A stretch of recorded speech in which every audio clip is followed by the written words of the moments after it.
What do you think? Framed good? Yeah. Yeah, I'm still balding.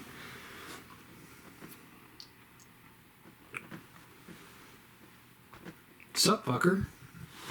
How the hell are you, bud? Oh, you did the hand thing. I'm so glad. Oh, yeah. I got chastised for not doing it last time, so... Well, it seems weird when you're not like... No, yeah, I really was just weird, like... sitting in the couch and hitting the how the hell are you from the couch is a little bit different. Because normally we're down here. Yeah. Normally we're down here, we've got a table, and my hands are right here. I mean, how the hell Arya started at work, it was always walking around doing that. But yeah, sitting on a couch was a little bit different. Not bad. Dustin, who would do that? How the hell are you? Yeah. So, it was somebody else, and we just stole it from him, and, like, would say that to each other, kind of making fun. And, you know, most of the shit that we do is... Almost everything that we say, like, to each other at work is making fun of somebody else. Or that person in particular, like... Yeah. You know. I don't want to give too many examples. You never know how many of them are listening. They're called Easter eggs. Easter eggs. If you know what it is. If you know, you know. I love that it's like, it's almost a language for us to just kind of silently roast each other. Yeah. Yeah. You know? It's like we're being assholes, but it's endearing. Right. So it's fine. It's like if you're not, like Kara always says, if I'm not making fun of somebody, or like if I'm not like joking with you, then I probably don't like you. Agreed. If I'm not teasing you or bullying you just ever so slightly, then we're not friends. Yeah. I mean, I have 5 brothers, and that's how we show affection to each other, you know, growing up. That's just how we always were and are still. That's what it should be. Yeah. Family parties, like, our families and our kids are all running around playing and stuff, and then, like, me and my brother sit there and just, like, roast each other. It's fun. It's great. I like it. Well, and it's also kind of one-sided, because I've seen you roast other people, and I'm like, yeah, I don't want to be on the receiving end of that. My ego can't take it. No, yeah, I mean, have only learned it through, you know, observation and... It's not roasting if it's fucking true, yeah. And it's just pointing it out. But, like, I've been on that receiving end my whole life from my brothers, and that's where I've learned it from, so it's like, it's a pretty even match when we all get together. Yeah. It's fun, though. I like it. Yeah. So we're going to talk about a touchy movie subject. Remakes, reboots, sequels. So I had to learn what the difference is between a remake and a reboot. I wrote it down. So a remake is a retelling of the story, like a direct retelling. Okay. A reboot is restarting the franchise from scratch. Fresh. So yeah. Here's a... trying to pick like one that's a good match. Did you ever see the remake of Point Break? No, I did not. Okay, count your blessings. That movie's fucking terrible. Yeah. That's a remake. It's essentially the same story. Same movie. Yeah, just different characters and somehow more poorly written.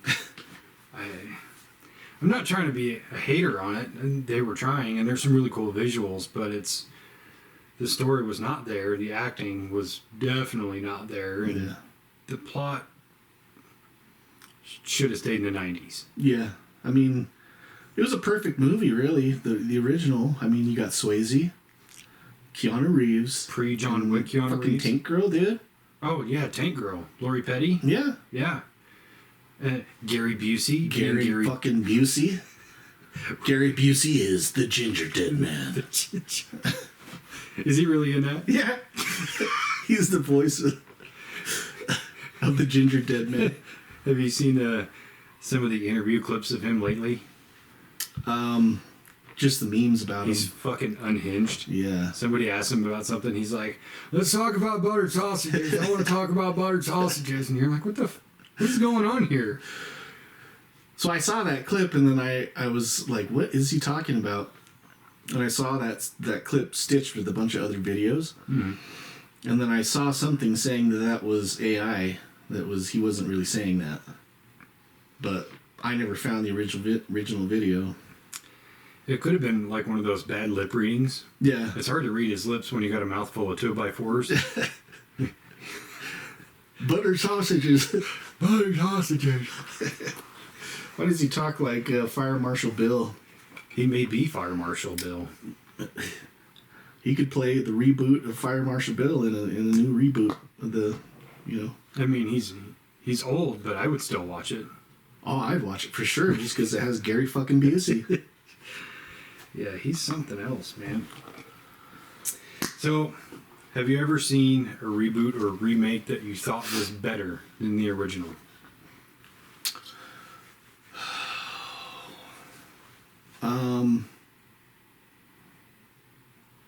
The Evil Dead. Is it better than the original Evil Dead Yeah. or the trilogy? I would say, well, so the original Evil Dead is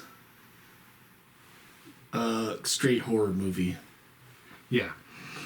Evil Dead 2 is like half horror, half comedy. Yeah, and there's like a perfect cutting point, like right in the middle of the movie. Yeah, where he when it loses his hand. Yeah, exactly. And then Army of Darkness is straight up comedy. Yeah. Like there's no scary parts at all It's in the movie. all slapstick. Yeah. Which is great because I love that movie too. It was a horror themed comedy. Yeah. But when they remade the Evil Dead, the original Evil Dead in, was it 2008 or 9 or something like that? I really liked it. I really enjoyed it. I think the scene that really sold the movie was the most disturbing scene in the movie with the tree branches. Yeah. Which at that point you're like, okay, we're in for a totally different kind of movie. Yeah. Because it's a pretty gruesome scene in its own right. Mm-hmm. It's not like super graphic, but what they're trying to convey, they did a good job without being gross about it. Yeah. So I think the original was a little bit gross about it, just because it was a little too telling on what they were doing. Oh yeah, in that same scene. Yeah. So it was. I mean, the second one, maybe it was just because you knew what scene that they were doing. Like if you'd seen the original. Yeah. And the remake or the reboot didn't go as far, but you kind of still knew what was happening. So I mean, maybe that's why you knew, and they didn't have to take it farther. But well, and I think the acting in the remake in that scene is better than the lady in the original. Yeah. Because obviously it's the 80s and it's already kind of a goofy movie anyway, in a little way. But with the remake, it was a serious movie. Yeah. Like we're not trying to make it, slapstick here and there or kind of a weird hero. It was like, this is a straight up horror movie. Yeah. Yeah, the other scene that really gets me out of that is when the Jeep lands on her hand. I can't remember it. Yeah, so it's like she's fighting like the demon outside and it's raining blood. And the demon like tips over the Jeep and she's trying to roll away from it, but her hand gets caught and the only way to get free is she rips her fucking arm away and hand stays there. Yeah. So yeah, I think that was a good reboot. Of course, it was different because it was the first time it was made was super, super low budget. Yeah. And I think it was one of Sam Raimi's first movies. And Evil Dead 2 is actually the same story.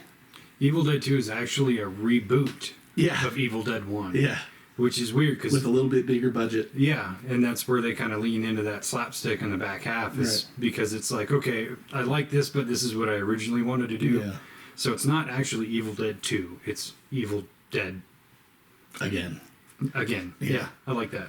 So, I don't know. I think that the way that they did that in the 2012 one, and then Evil Dead Rise, I thought was really good. Have you seen that one? I still haven't watched it. I keep meaning to, just because I've been with that franchise for so long that it's like, I'll watch it. I tried to watch that Ash show. Yeah. I just couldn't feel it. No, yeah, I think it felt like they were trying to be a little too soft porn-y. At times, yeah. Yeah. And I also think that there's a certain amount of certain iconic characters have a shelf life. And when you bring the actor back to play that same character and they're like 30 years older than they were the last time they played it, it's... What are we doing? Yeah. I mean, this franchise is not Indiana Jones. I mean, come on. well, even Indiana Jones. I'll give you Kingdom of the Crystal Skull. I actually like that movie. I'm one of like 9 people who do. That's the first one? That's the fourth one. Or, sorry, the first one after the trilogy. The first 3? Yeah. But that last one they came out with was just a pile of dog shit. Did I watch that last one? Dial of Destiny? I think, oh yeah. Or, yeah. Ugh. When they're like going back, I think he goes back in time to like Socrates or something in the end. Fuck, who was it? I can't remember. But yeah, travels Plato? through time. Plato? Archimedes. Archimedes, yeah. But yeah, that movie just it's bad. Yeah. I wanted to like it. I mean, yeah, it was just no good. I got one. So obviously, being in our age group, we kind of grew up with Michael Keaton as Batman. Mm-hmm. But I'm going to say Batman Begins with Christian Bale is a way better movie than '89 Batman. Yeah. I'd have to agree. Just because it was like a real movie, and the Batman with Michael Keaton was really stylized as a cartoon character, I think. Yeah, it was like a goth noir kind of feel to the movie, to the original one. And it was great for its time, but when Batman Begins came out, it was like, okay, we're actually giving explanations. We're explaining this character and his motivation, not just saying, oh, his parents died. That's it. So he's a Batman. I'm Batman. Yeah, it's hard to talk about both reboots and sequels without taking into account all of the superhero movies, because like even Batman Begins was great, and then The Dark Knight Rises with the Joker with what's his name? Heath Ledger. Heath Ledger, yeah. Which was a fucking phenomenal movie. Oh, fantastic.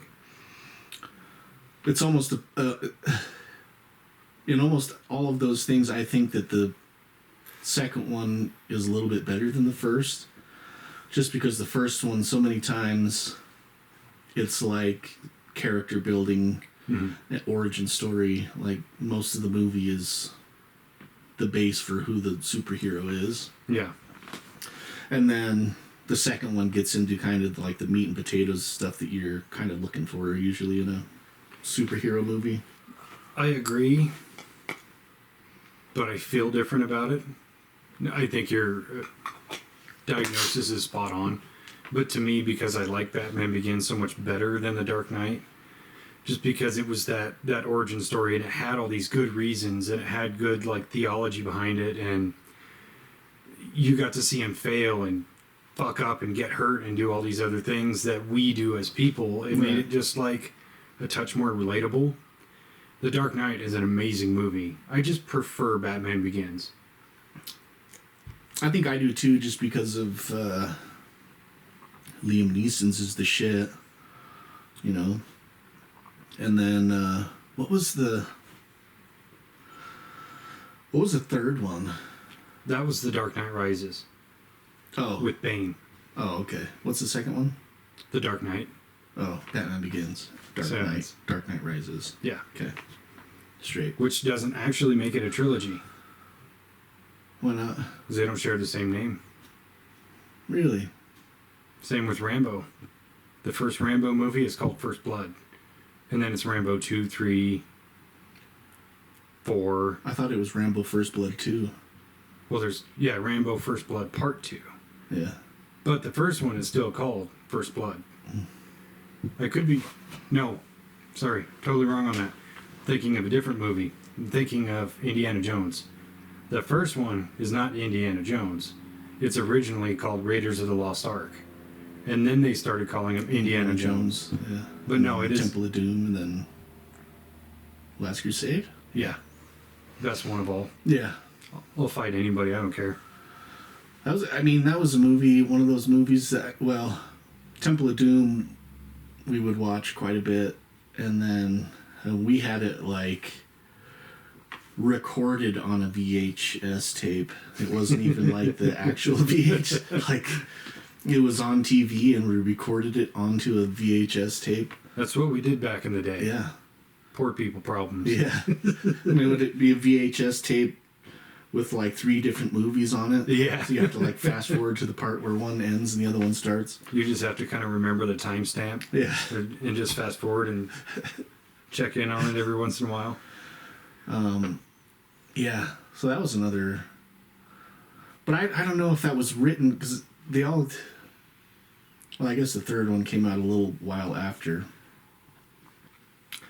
But I think there's a big difference between movies that are kind of written to be a trilogy or written to be multiple parts, as opposed to a cash grab type movie like Home Alone Part 2, Lost in New York. Which I reasonably like that movie. Yeah. But all the other Home Alones that came after that just need to fucking stop. Yeah. Because I think there was like 2 or 3 more. Oh, yeah. Different kids. And they're garbage. Yeah. Well, and I think... Admittedly, I haven't seen the other ones, but... I know I've seen 2 more Home Alone movies after Home Alone 2. Yeah, after Macaulay Culkin was done, I was like, yeah, it's a no for me, dog. Well, plus I kind of aged out of it. I was like, no, these are cool. I'm not a kid anymore. I don't care. I'm not going to set booby traps. I'm just going to shoot those fuckers. I'm going to call fucking 911 Yeah. and tell them I was abandoned at home. Come take care of these burglars. These burglars are trying to break in and molest me, and I need some backup. Stat. Like, right meow. Yeah, no, that series should have just been a one and done. Yeah. And there's so many movies that I think should have just been a one and done, but now they're big, long fucking franchises. Die Hard. Which, I like Die Hard 2 and 3. 4 was like, there were parts of it I liked. 5 was just garbage. But that still should have been a one and done. How many times can the same shit happen to the same guy? Yeah, well, even, like, in the first one, he's, like, running out of ammo, loses his shoes, fucking getting all banged and beat up. And he kind of gets beat up throughout the other ones, but, like, I think in, like, the third or the fourth one, he's, like, flying a motorcycle, like, shooting guns and shit, flying on a motorcycle. Dude, this guy's a regular fucking guy. He started out as, anyways. Well, there's a scene in the 4th movie, and that's where I completely just disconnected from the movie. There's like the enemy's big truck, their command center is mobile, and he's trying to go after it in another truck, and they like reroute a fighter jet to come take out the bridge to take him out, and somehow or another he ends up on the top of the fucking fighter jet, just like hanging on. Get the fuck out of fucking here. Surfing on I can do this because I'm a cop. I've been a detective for like 25 years. I can do this. Yeah, this is detective school. When do we learn how to surf on jets? Right after you learned how to have 19 gunfights in 1 week and not have hearing loss. Yeah, the first one's... Which one is the one where he's in New York? Is that the second one? That's the third one. That's the third one. Yeah. Die Hard 2. So that's the one that takes place in, I think it's Dulles Airport, where... Oh, yeah. Yeah. Yeah. It's like closed... Part of the airport is closed down for remodeling or something like that. And it's Christmas time, so it's packed. Yippee-ki-yay, motherfucker. Yippee-ki-yay, motherfucker. Yeah, the franchise went on way too long. Have you seen the RoboCop? I'm going to call it a remake. Yes. Did you like it? Yeah, I didn't like the original. I mean, we watched it all the time. You didn't like the original RoboCop? A super great movie. I mean, I don't know. It was a movie, and it looked good. I didn't really care about the movie. Interesting, because that's one of those weird franchises that, like, I think so many people have so much reverence for, because it was so unique at the time with all the satire and just the fact that that movie got made with the title that it has, RoboCop, is a fucking shocker, right? But I think because it was so clever and unique at the time, excuse me, that movie is so well loved. And so when they came out with a remake, everybody automatically just hated it without seeing it. And I watched it and I went, it's not a bad movie if you can think about it as its own movie. Yeah. Don't compare it to the original. But it was like there were certain things that the original had that movie didn't have, like the ultraviolence or the satire or anything like that, that kind of needed to be there to make that movie work. Yeah. Otherwise, it was just a boring resurrection revenge story, and yeah, like all the villains were forgettable. And Yeah. but the guy who played RoboCop did as good of a job as he could. Yeah. So I didn't hate it. I didn't hate the movie. I just didn't really... I mean, I watched it, thought it was entertaining, but, like, I didn't really try to watch it again or anything. It was like... the first one was... Like, we would watch that movie just because there were certain lines in the movie that we would use as kids. Like, stupid lines like, I'd buy that for $1. Think it over, creep. Yeah. Just dumb lines that, like, we thought were funny. Yeah. And so, like, we'd watch those. Kind of like the scene in Batman, the first Batman, Michael Keaton, where he's holding him on the side of the building. Oh, what are you? I'm Batman. Batman. We would do that, like, we'd hold each other next to the side of the pool. Who are you? I'm Batman. And, like, push each other into the pool. Stupid shit, you know, that kids do. I love that. But, like, we were always reenacting stupid parts of movies. That's fucker holding him by the pool. Yeah. That's great. Or, like, my older cousins would do the commando thing and, like, hold us by our feet. Remember when I said I'd kill you last? I lied. Drop us. Oh, that's fucking fantastic. Yeah. Let off some steam, Bennett. How long do you think it'll be before that movie gets remade? I don't know. I think The Rock's working on it right now. God, I hope not. John Cena as Commando. I would take that over The Rock. Yeah. He just got to shave his head again. He looks fucking weird with hair. The Rock? No. John Cena. John Cena's always had hair. Oh, maybe he just always wore a hat. Yeah, he used to wear a hat a lot. Yeah, maybe that's why. Yeah, I would have guessed like... Oh, he had like a buzz cut, like a Yeah. military buzz cut or flat top. Yeah. Looked like Guile from Street Fighter. Great casting. Yeah. Better than Van Damme. Yeah. So what about, like, reboots of Street Fighter 2? I guess, have they remade that one? They did I know they've done Mortal Kombat. They did the Chun-Li movie Oh yeah. some time ago, and I never watched it. I was like, this is guaranteed to be a piece of shit. Yeah, weren't you guys watching Street Fighter the other day? Yeah. So we kind of got into this habit. It's like we'll kind of balance it out and watch like a really good movie, and then we'll watch something a little bit more mid, and then something that's kind of in the so bad it's good range. Yeah. Which a lot of them aren't. A lot of them are just pure bad. Yeah. What did we watch the other day? Zombie Tsunami or tidal wave of zombies or some. Holy shit. Zombie NATO or something. Yes. It was literally the same cast as Sharknado. It was a sci-fi movie. Ian Ziering is. It was Ian Ziering, yeah. It was so bad. Like this one dude, oh my god, he was like the crazy prepper guy in the movie. And anytime he would encounter like a new character, he'd break out his taser.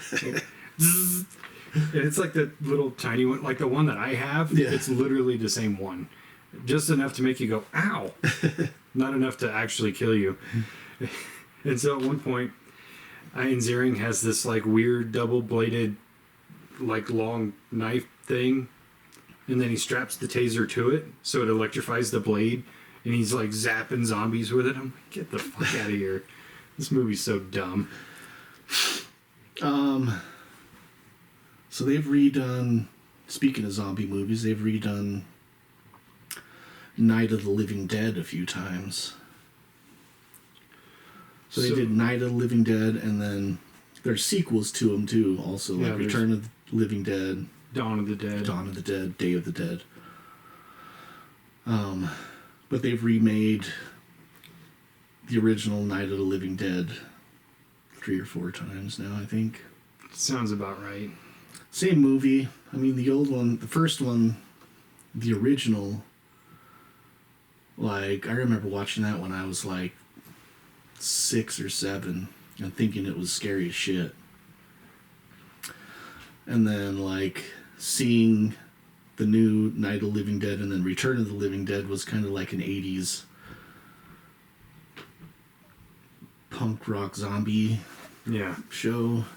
And then Return of the Night of the Living Dead or something like that. I watched the last like 2 or 3 that Romero made, and one of them was had John Leguizamo in it, and it was like about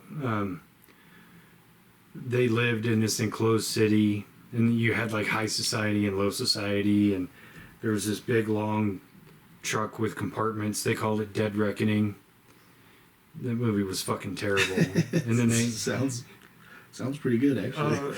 it's definitely a drinking movie. Like, don't watch it sober. But then there was another one. I think it's a different one. I can't remember. They blur together. Where like this black zombie picked up a rifle, and he was able to shoot the rifle that never ran out of ammo. I think I've seen that one. That's Diary of the Dead or something like that.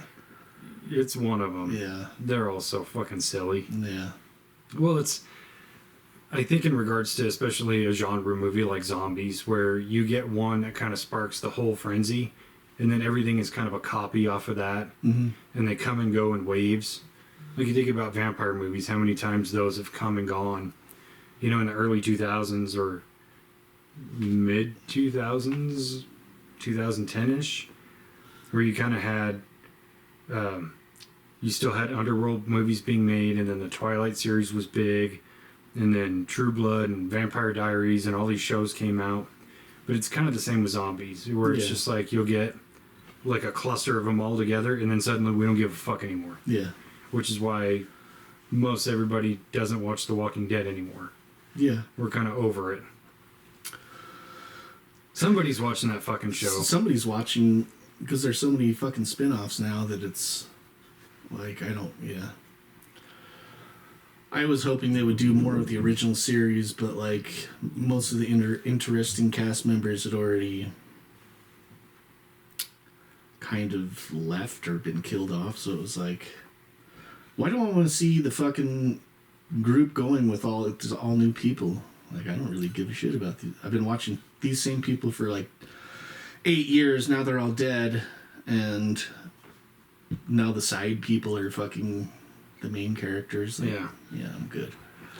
Well, even with Norman Reedus as Daryl, like, dude, I don't want to see you as Daryl anymore. Can you make that third Boondock Saints movie that we've been waiting for 15 years now? Wasn't he in?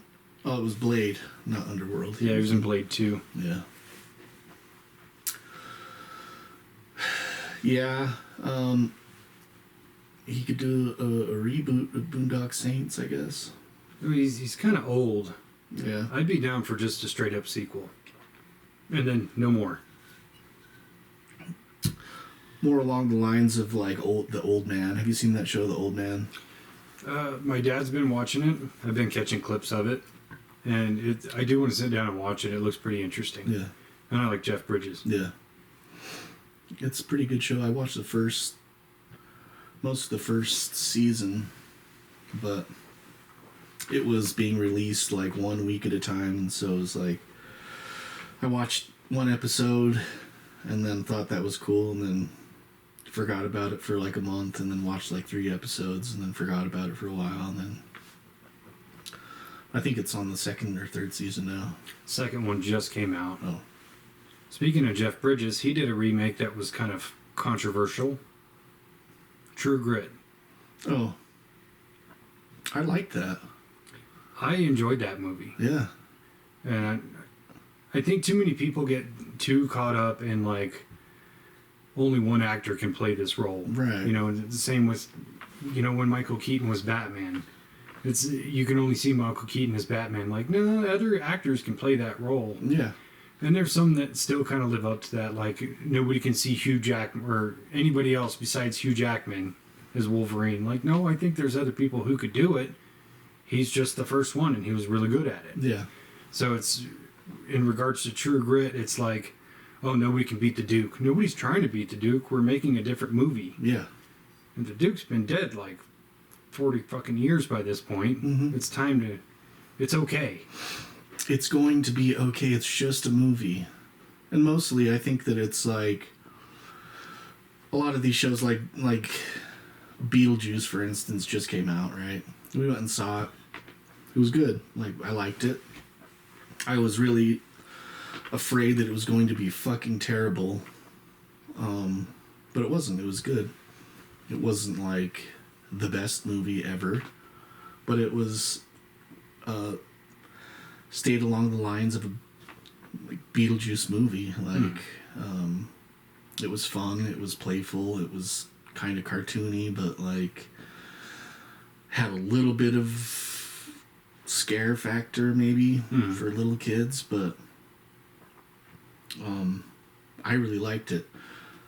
It doesn't seem like there's like a reason to continue that story from the first one. But the way that they did it was kind of clever, and told the story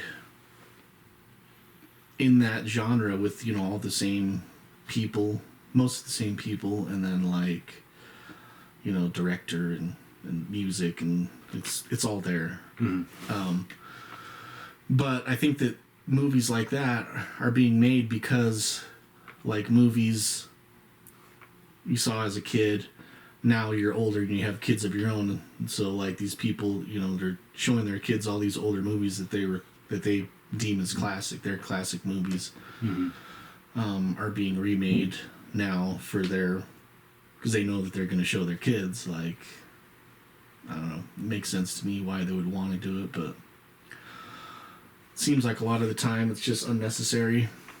Yeah, and with Beetlejuice, I haven't watched it yet, but kind of going back to that point earlier of when an actor returns to a role 30 or 40 years later, and they don't have the same like energy or feel.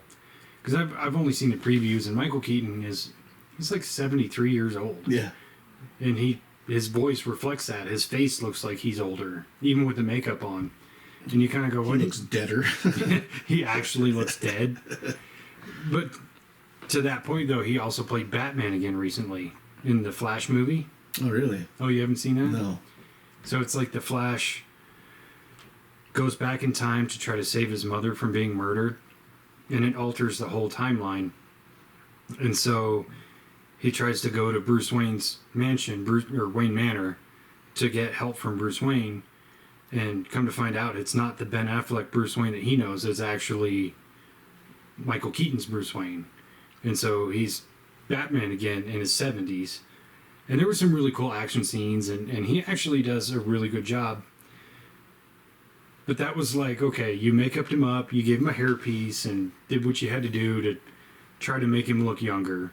And you had a stunt double do all the actual fighting and shit. So you kind of believe it. Yeah. But when you fully see that person's face and you're not trying to hide it with a stunt double or whatever, you go, okay, Michael Keaton's looking old. Yeah. I mean, he definitely did look older in the Beetlejuice movie. So I recently watched a reboot, and I told you a little bit about it. The Crow. Oh, yeah. I really went in there with an open mind. Like, okay, let's see what this is. You know, I'm not going to compare it to the original or even the shitty sequels. I'm just going to let this movie stand on its own. I could not find anything I liked about that movie. Yeah. It was so bad. It was poorly written. Nothing really made sense. He didn't actually, like, become the Crow until the third act of the movie. Really? Yeah. Like, he had the powers and shit. They didn't even die till, like, 45 minutes into the movie. Which in the original Crow, Eric Draven's character was dead in the very first scene. Yeah. And then Shelley Webster's character dies subsequently after, but you don't see it. They just say, oh, she was in the hospital and she died 30-something hours later. Right. But it's like which kicks into the movie, like why he's got to seek revenge and why they becoming go the Crow. fucking right at it. Yeah. But in the remake, it's like 45 minutes of him and this not great actress pretending that they have chemistry and they really don't.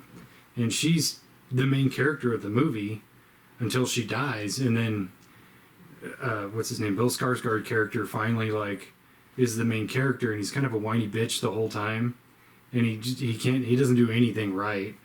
The stylizing, the fact that the Crow itself, the bird, is barely even in the fucking movie, all of it just sucked. You know who the director was for that? It was the same guy who directed Snow White and the Huntsman. Oh. In like one or two other noteworthy movies. Nothing about that movie worked. Yeah. Not his stupid mullet haircut, or his weird fashion choices, or the dumb tattoos. I haven't seen it, but it sounds horrible. It's a drinking movie. It's a drinking movie. Oh, Izzy kind of wants to go see it. Maybe we'll wait until it comes out on Prime or It's something. Streaming already. Oh, is it? You can rent it right now. Maybe we'll just wait until it comes on Hulu next month or something. Crackle. Yeah. It's on Crackle. Peacock. Hey, Peacock's just slightly higher class than Crackle. Dude, Peacock has some fucking pretty good shows on there. They do. They have Yellowstone. Yeah. That's a big get. Yeah. They have Yellowstone, and I just finished Ted, the series. How was that? Fucking Is it good? pretty funny, yeah. Okay. So the other day when we were talking about it and your kids were in the room, and Yeg made a great joke about it that I couldn't say at the moment because the kids were in the room. So you know how... Probably going to get some hate for saying this, but you know how in the original, Shelley, the Eric Draven's fiance, she's, raped and murdered. In this one, there's no rape. And me and Yeg went and saw it, and when we came out, he's like, dude, she was so ugly, they didn't even rape her before they killed her.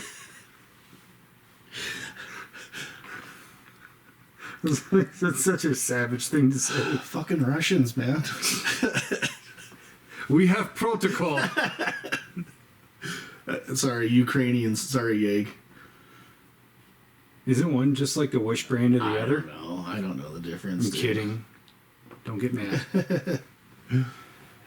Yeah. No, God, that sucks so bad. So, with superhero reboots and remakes, I only wrote a couple of them down because I think the more important ones are the ones that have been done and then done again and again.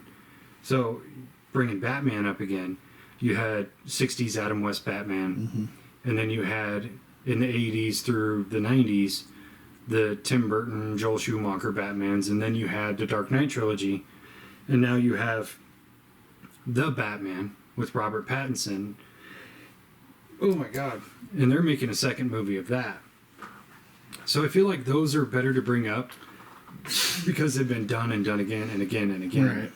And the other one is Spider-Man, because we're on the third iteration of live-action Spider-Man. Yeah. Which one do you prefer? I would say out of Batman's, I would choose the Dark Knights. The Spider-Man's, I like this new kid. Tom Holland? Yeah, Tom Holland is Spider-Man because he's a small, squirrely guy. Yeah. And he's not, I mean, he pulls off being nerdy, but, like, also pulls off kind of being the suave Spider-Man guy. Where the previous people that had played that role, I don't really think did that very well. Tobey Maguire. Yeah, maybe it was just the stylized, the way that the movie was stylized, like, was, again, to me, very cartoony in those ones, the Tobey Maguire ones. Yeah. Whereas these ones are a lot more real life feel to them, I would think. I would say. I agree. I think the Sam Raimi, Tobey Maguire ones they were good and they were revolutionary for their time. So at that time, I never thought I'd see a Spider-Man movie. Like, that was so cool. But it just didn't have enough of the Spider-Man tropes for me. Like, he didn't drop a lot of quips or one-liners or make a lot of jokes, and they made Mary Jane Watson just like a total cunt. Yeah. And throughout the whole trilogy, I just couldn't stand her. It's good actress, but very poorly written role. But then you had Andrew Garfield Spider-Man, which was my favorite, because he did the quips and he had like the cool moves, and it was directed in a way where he like looked very agile and flexible, and he could do these incredible things. I should say amazing things. Ooh. Amazing Spider-Man. Mm-hmm. But he was more believable to me as Spider-Man. Tom Holland is great as Spider-Man, but I want to see what he can do outside of just like the MCU. Yeah. Because you think about all the villains in the Spider-Man movies are based on other people's villains. Yeah. So in the first movie, the villain was created by Iron Man. The second movie, the villain was created by Iron Man. The third one, the villains were other Spider-Man villains from other universes. Mm-hmm. So it's, again, it is kind of lazy writing. I enjoyed that movie, but it's like I want to see that character on his own. Right. Or, I mean, so I know that there was an old Spider-Man show also, like, kind of along the lines of the old Batman series. There was a Spider-Man one also. In the 90s? Yeah. Yeah. And I watched the shit out of that. Yeah. And I don't know, I think that I don't want to say cash grab too many times for like making different avenues for the MCU to get bigger and bigger, but I kind of think that Spider-Man has always been kind of like it seems like on the outskirts of all these bigger superheroes on the inside of the MCU. Mm-hmm. That kind of weaves in and out of those main player superheroes like Thor and mm-hmm. Captain America. And all those main guys. Which is funny because in the late 60s, early 70s, all those guys had been in play for a while. But the reason they created the Avengers was because those individual characters' comic lines were suffering financially. Yeah. They just weren't selling. So Stan Lee was like, let's put them all together. And now you have the Avengers. And now in this day and age, they're like the top guys in Marvel. Versus at that time, it was Spider-Man was still like the top guy, but then X-Men was next, and they had all these other flagship characters that they relied on. The B Squad was the Avengers. Now they're the A Squad. Yeah. Yeah, I used to, when I was a kid, X-Men was a cartoon that was on. I mean, I guess when I was younger, it was like DC Comics, like the League of Justice. Justice League. League, like Superman and Wonder Woman cartoons that we had watched, and then kind of into the 90s, it switched into the X-Men were the big cartoon series that was on non-stop every day, couple episodes a day. So yeah, the X-Men were huge, and now it seems like the X-Men movies haven't done great. Most of them. I mean, they hit and then just really quickly fade away. Except for, like, Wolverine movies, which, the rest of them are kind of like... Can't really name another X-Men, really, that's like a big name. Standalone movies. Did you watch Deadpool and Wolverine? I haven't seen it yet. Oh, man. You're in for a treat. I know. I keep Stitch asks me every day, have you seen that yet? Did you go watch it? Of course he did. Like, he's a huge nerd for Deadpool. Yeah. Which is fair because I'm a huge nerd for Wolverine. And arguably that's Wolverine's movie. Is it? I like both of those characters. I think that Deadpool is fucking hilarious, and the last couple Wolverine movies, he's just been a fucking beast. Oh, yeah. That So, yeah. TRT kicks in and he doesn't have to act anymore. Yeah. I need to get me some of that, dude. Right? So it's funny because I actually have X-Men on my notes, and since you brought up the X-Men cartoon, recently they came out with X-Men 97. So, excuse me. The show started in 92, and it ran until, I think, 95. And then, it was like a year ago, they came out with X-Men 97. So it's a new season that's a direct sequel to that show. And if you haven't watched it, I highly recommend it. I don't even think you need to go back and watch the originals, because I did. Because I was like, oh, as much of a fan of this show as I was when I was a kid, I'm going to rewatch it and then go into X-Men 97. So I did that, and then I was like, yeah, I don't feel like I needed to do that. But that sequel season is so fucking good. It's very well written, very well put together, and they actually kind of put Wolverine in the back seat to get these other characters who have great stories to tell. And I think that was a great choice. Yeah. But they pay off so many like classic comic book lines. I recommend it.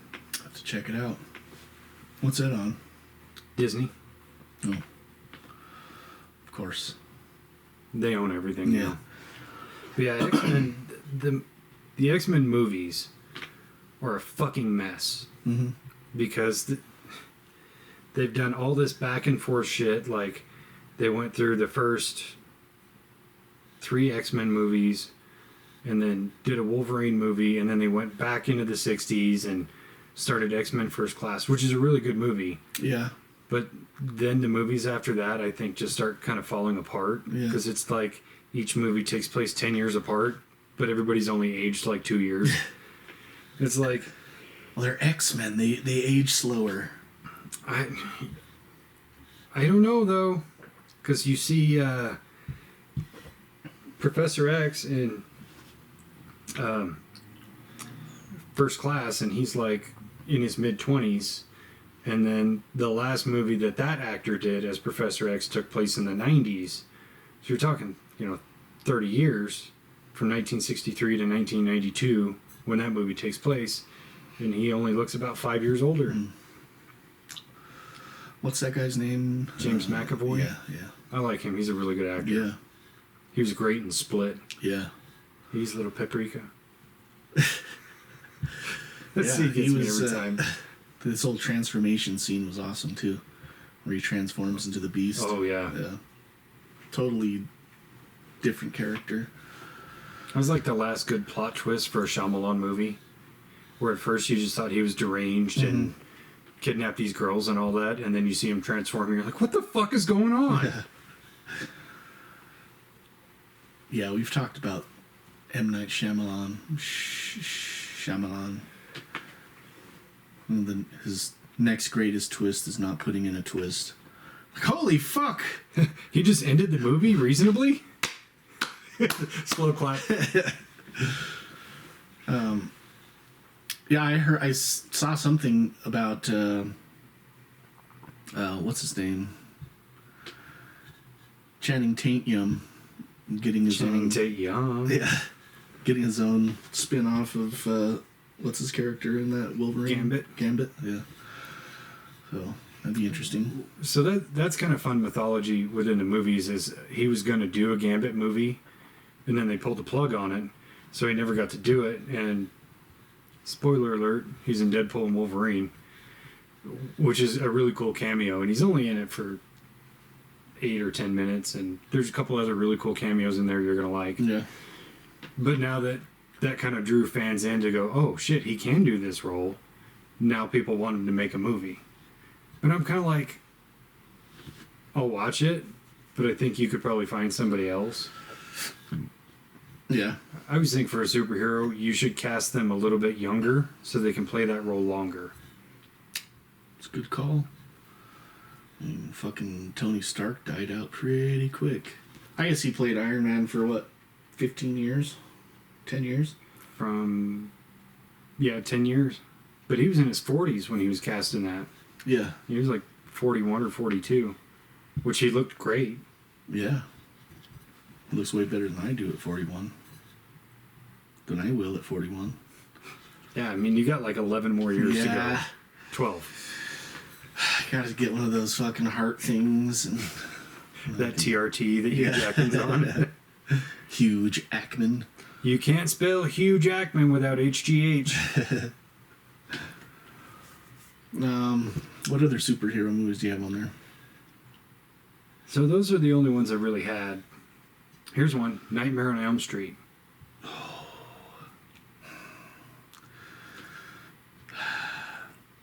The first one was so good.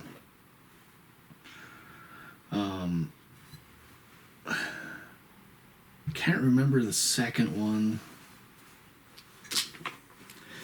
which means that I probably didn't like it as much as the first one.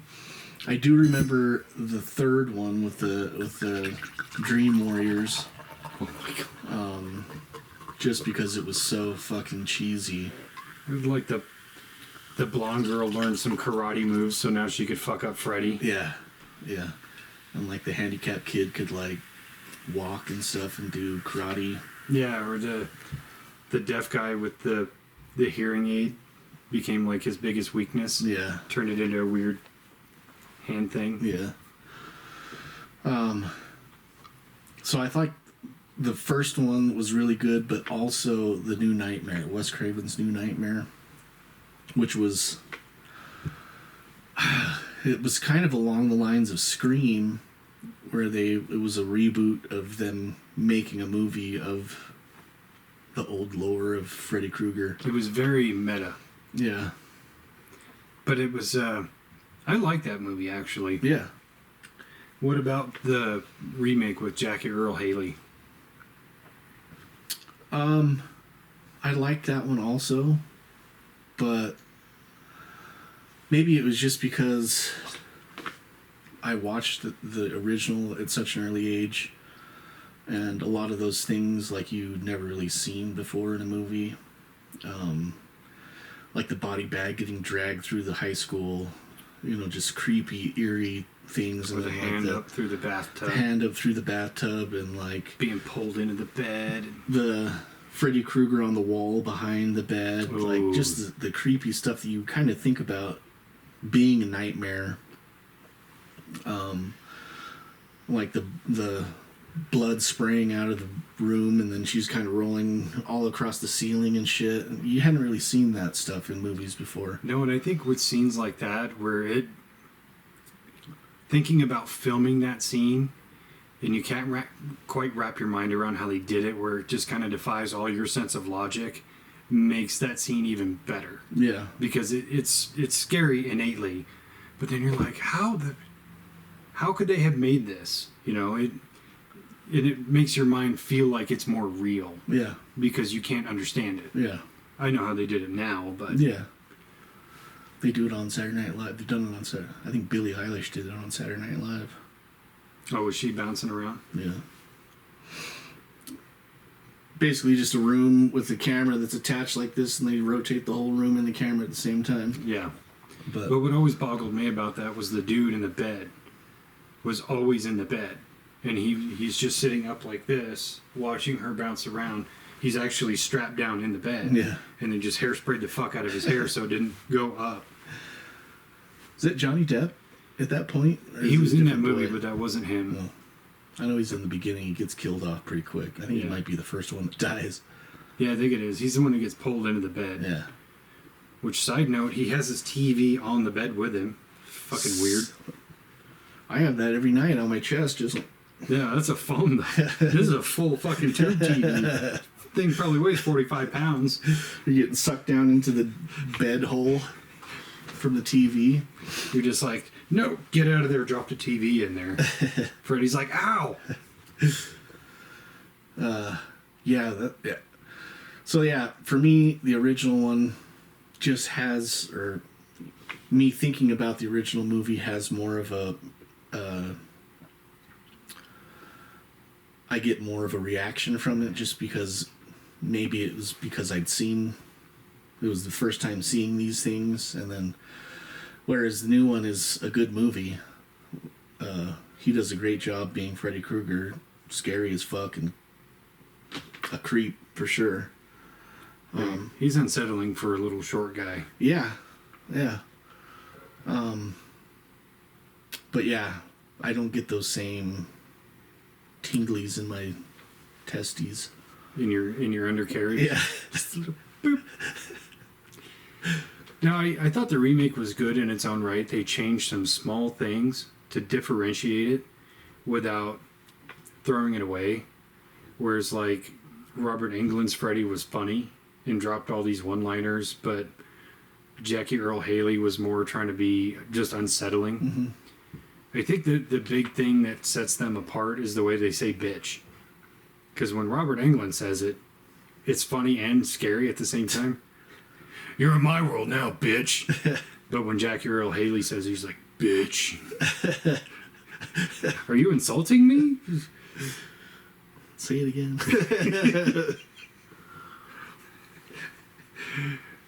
You think you could throw him off? If he's like, you're in my world now, bitch. Harder, daddy. Like, wait, what? Like Scary Terry on fucking...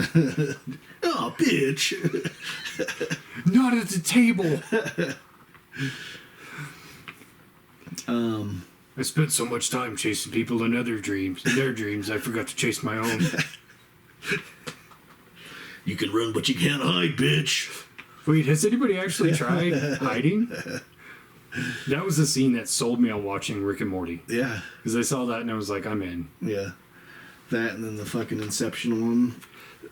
Oh, yeah. In the heist episode. Yeah. You son of a bitch, Son of a I'm bitch, in. I'm in. Oh, what were you doing? We did something the other day. Oh, I was listening to this band. Like, this band came across my Spotify. And I was like, fuck, this band is good. And so I was like listening to it, and then we went somewhere. I think it was when we went to go see Beetlejuice the other day. And I was like, dude, check out this fucking band. The shit slaps so hard. And I put it on. And then it's kind of like they have one song that's almost like sounds like it'd be played during a montage, like a action sequence montage where they're learning how to do like cool shit, packing their shit to go. And Izzy was like, this sounds like it should be in a movie. I was like, yeah, it's like a montage sequence, huh? Izzy's like, son of a bitch, I'm in. Fucking lost it. Putting together that video and watching some of the footage, especially the dramatic reenactment stuff, where she's playing me, I guess I say fuck a lot. She's like, oh, what the fuck?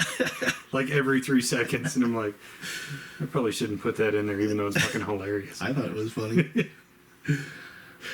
What you could do is just bleep it out, but then just put in like 10 extra bleeps throughout the thing. But there was like one clip where I'm at the top of the stairs and she's coming up the stairs and she like yawns really loud and she's like, oh, my name is Dave. What the fuck? Got me down pat. She could be my stunt double. Yep. She's pretty good. That beard too. If you guys don't know what we're talking about, go to YouTube, watch the the Phenomicon Adventure video. Talk all about our haunted Airbnb stay and our time at Phenomicon and going to Skinwalker Ranch. It's some fantastic dramatic reenactments. Yeah, we had Top a few tier. Paranormal events that happened to us, and so we documented them, but also did our own dramatic reenactments. It's pretty tight. I watched it today. Well, most of it today. I've seen it about 85 times. Do you think it's pretty tight? I'm very happy with it. Just because of all the turmoil I had to go through to make it, but a lot of that was my own mistakes and learning curve. But I felt very accomplished when I saw it posted, and the video right above it is the Benson Gristmill video that I'm super let down by, just because the footage was kind of just fucked up. But I go, yeah, that's a redeeming shot right there. Yeah. We can relive that, I guess. Reshoot. We'll do a reboot of the Benson Grist Mill. A reboot. Yeah. Yes, complete reboot. Mostly new cast. Some of the key players returning, but And we haven't aged 30 or 40 years. no. It's only been like 6 months. Yeah, we could set it in. We could set it at the same time frame as the first. Nobody will know. Nobody will know. I like that. Take it to print. It's in the can. Let's go. Yeah. All right, so here's one. Total Recall. Did you see the remake with Colin Farrell? I did. Now, Judging by the look on your face, you don't remember it because it's a pretty forgettable movie. is what's her name in that movie? Kate Beckinsale. Yes. I did like that movie. Kate Beckinsale and Jessica Biel. Timberlake's lady. That's like a dream three-way right there. Colin Farrell? Oh, Justin Timberlake?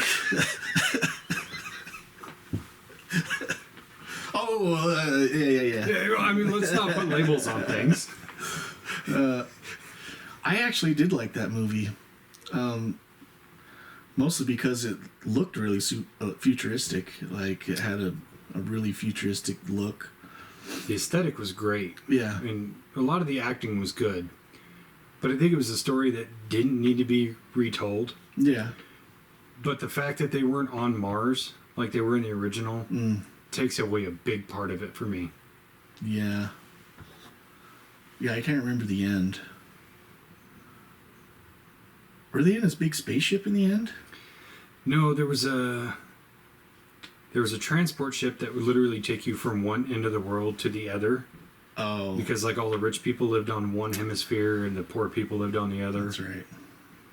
But yeah, that was a cool scene, cool action scene, because you had a moment of zero G, and so they were trying to fight in zero G, which was pretty dope. But that was like the only memorable action scene.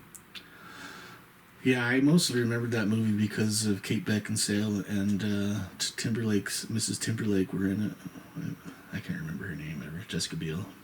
Yeah, she's ex Mrs. Brown. Don't tell anybody. She got browned. I'll put it this way: I know who she's voting for in this November. Brown Johnson, 2024. 2024. Print it. Yeah, I mean,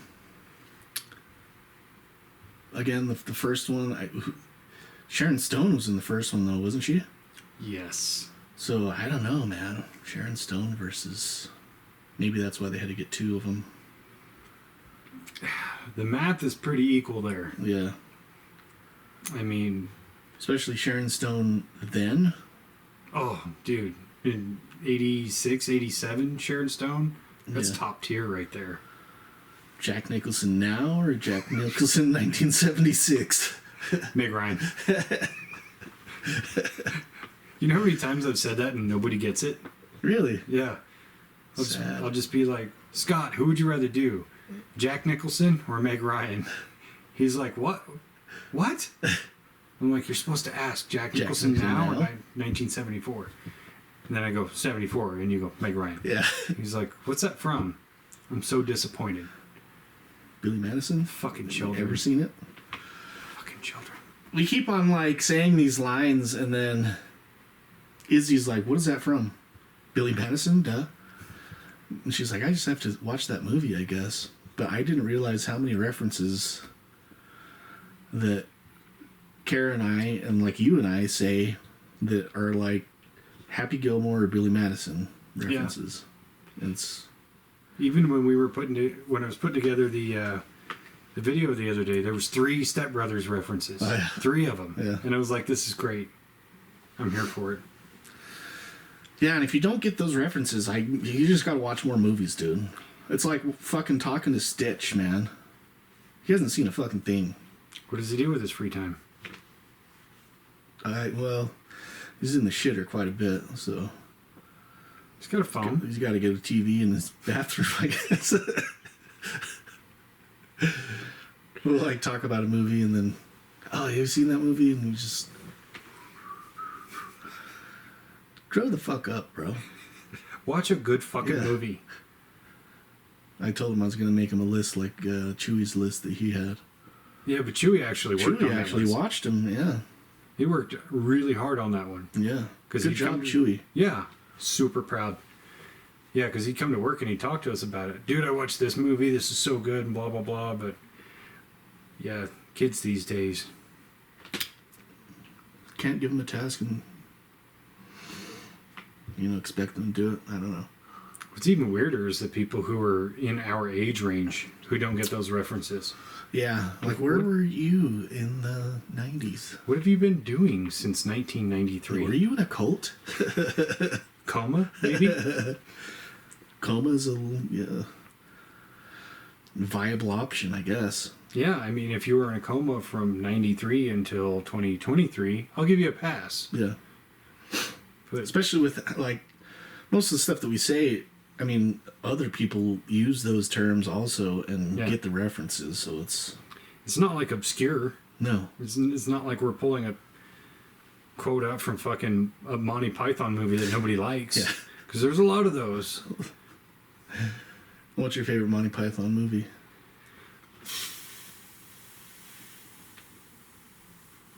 That's tough.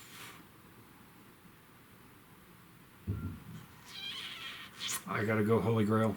Yeah. Simple. Where did you get coconuts in this hemisphere? I really like the Holy Grail, but I also really like Life of Brian, and I sing that song almost every day at work. Like if something goes bad, always look on the bright side of life. Pat will start laughing and Stitch just like, what is that? Why do you keep singing? Don't worry about it, bro. I really wish we could have videoed that episode he was on. Yeah. So you could see the mannerisms. Scott said it best because I guess Colby was ripping on Scott's laugh. Because you know, Scott, he's got a funny laugh. But like, he was ripping on Scott, and Scott's like, yeah, at least I don't laugh like the Cowardly Lion.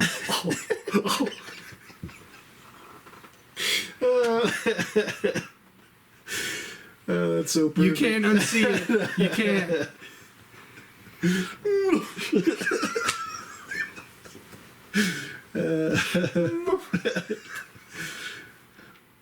Yeah, I get it. Good job, Scott. Like one for Scott, dude. I feel bad now talking about him like we did on the last video. We weren't talking bad, but No. we kind of deserved it. Yeah. I don't feel bad, actually. I'll take that back. Yeah, me neither. So what about, here's one that's been remade twice. A Star is Born. Oh. Honestly, I haven't seen the original. I've never seen the very first one. I haven't seen the first one or the Barbra Streisand one. I've seen it. It was good. Chris Christopherson is good in it. But Barbra Streisand is just like watching paint dry to me. I know she's critically acclaimed, but it's just like she's a decent actress. Her singing is not that good, and she's hard to look at. Yeah. I'm sure she's a lovely lady. Yeah, I thought the Lady Gaga and the newest one that they just made a few years ago was really fucking good. I liked it. Yeah. Tugs at your heartstrings. Oh yeah. Kara and I were watching it down here, and we just had the projector on the wall right here. Oh, nice. We were watching it, and it like gets towards the end where he like is like around the time where he's killing himself, and I'm just like, I'm gonna go get some more popcorn. You need anything? And then like the part where she actually sings the last song. Oh man, I fucking lost it, dude. See, I'm always prepared for that situation because I was forewarned that the ending was kind of sad. So when the ending came about, I was on the couch watching it with my ex, and I could see that scene coming up, so I pulled the cutting board up and put it on my lap and got an onion. Cutting that onion. What's going on now? What are they doing? Yeah, it's just the onion, don't worry about She's singing another fucking song? it. Are you on Jeez. some ceviche? These onions are just about done. No, yeah. I do the same thing in the movie theater. I'll have to try that. Like, just start making some fucking breakfast burritos or something. Dude, just take an onion with you wherever you go. And then if you don't like the movie, you fucking throw it. Somebody pisses you off, throw an onion at them. Yeah. If you're in the theater, somebody's on their phone, pelt them with an onion. Yeah, I like that. Follow me for more TED Talks. You can also, I think it'd be more interesting to, like, cut it and then just, like, fake cry in like, the weirdest moments in some other movies that aren't sad or anything.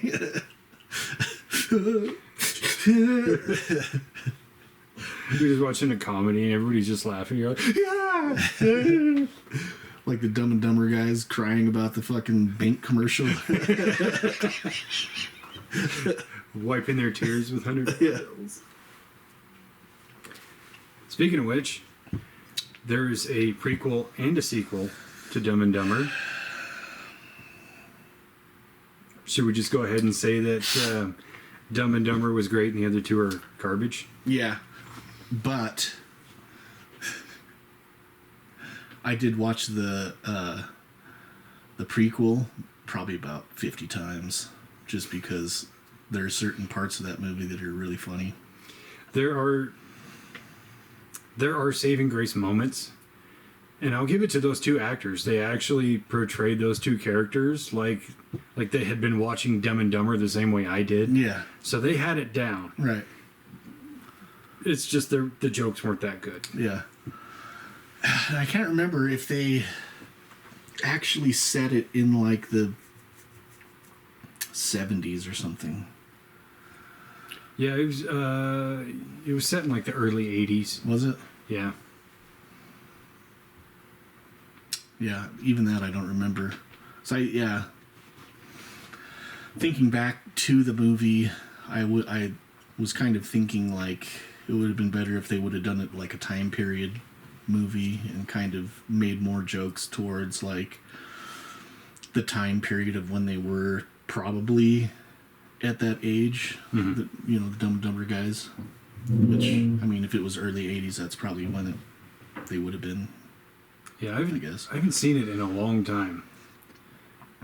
There was a couple jokes that landed. Yeah. Like when Harry and Lloyd first kind of meet and they're getting their lunch and they're going to go sit down in the cafeteria, and I think Harry was like, "Oh, where do you normally sit at lunch?" He's like, "I normally eat in the crapper, out with the old and with the new." Yeah.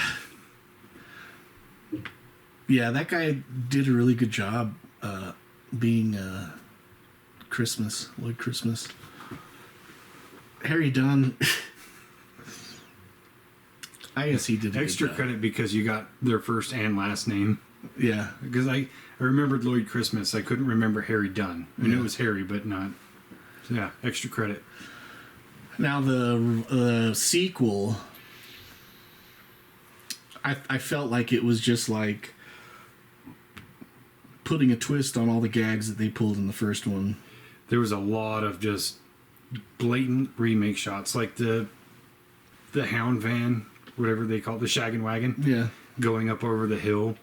Only this time, the van didn't last. Yeah. Like they basically fucking wrecked it. I actually watched a clip of that show, which was fucking hilarious, but I know that it had been done before in remember that wrestling movie with David Arquette? Ready to Rumble? Yeah. Yeah. That scene where he goes in to get a new Slurpee and he like sticks his finger in his ass and he goes, "I need a new Slurpee," and she's like, "Why?" And he's like, "This one stinks," and like goes like that to have her smell it. Smells his finger. Yeah, the stink finger. They do that in Dumb and Dumber 2. Yeah. But they kind of take it a little bit farther, which I was like, "Oh, I've seen this before," but like they kind of put a twist on it, which was funny. Yeah, because they found all the drinks with a little bit left and poured them together. Yeah. This drink smells funny. Yeah. This beer smells funky. He puts his finger in that lady's nose. Let me get you another one. Yours smells extra funky. And then she goes and brings them new beers and then like pretzels and stuff, and they start eating the pretzels with their ass fingers. That kind of reminds me of Mallrats. Did you ever see that? Yeah. Where he's like, what was his name? Brody was talking to TS and about his girlfriend's dad who hated him, and he's like, "You give him a stink palm." It's like, "What's a stink palm?" "So you've been walking around the mall all day, your ass is sweaty, starts to stink, you put your hand up there as far as you can, and then you shake his hand." But so he does that, and he gets some chocolate covered pretzels, and he's like, "Here, have a chocolate covered pretzel," and like smears it into his hand. And then he's like sick right after. Yeah. The one most memorable line from the sequel to Dumb and Dumber 2, whatever it's called, and I still use this phrase to this day. They're like in this this big room where this lady's giving a speech about something scientific. I can't remember, but she was, an attractive gal, and they're both like, "Oh, this is so boring." And then one of them yells, "Show us your tits!" And the other one goes, "Both of them!"